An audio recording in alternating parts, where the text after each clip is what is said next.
लेकिन अगर हम दोनों मिलकर प्रयास करेंगे तो बिहार, उत्तर प्रदेश और भोजपुरी समाज का जो फिल्म है उसको बदल के रख सकते हैं। सही है कि नहीं है? बिल्कुल। देखिए, और ये जिम्मेदारी जो होती है ना कहीं उन्हीं के ऊपर होती है जो जिम्मेदार होते हैं। आज आप ब्रांड बिहार मुहिम से जुड़े हैं, क्योंकि आप ऑलरेडी एक बहुत बड़े ब्रांड है और बिहार को रिप्रेजेंट कर रहे हैं। कैसा महसूस कर रहे हैं आप? देखिए, मैं एक बिहार का बेटा हूं, जिस तरह आप हैं और जिस तरह आपके बातों को मैं हमेशा गौर करता हूं कि आप हमेशा सच की बातें बोलते हैं और आपके अंदर एक ताकत बहुत है सच बोलने की, और ये बहुत लोगों के अंदर कम होती है। तेजस्वी लोग हैं हमारे पास, कितने शानदार विचार रहे।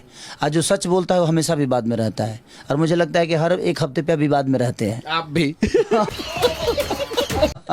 तो धरती पे जो भी सच बोलेगा वो विवाद होगा, क्योंकि देखिए सच बोलने वाला आदमी ईमानदार होता है, वो गलत चीज़ों को बर्दाश्त नहीं कर सकता और वो ईमानदारी से अपनी ज़िंदगी को चलाना चाहता है। अरे देवा, ये गड़बड़ है बाबा। चैनल को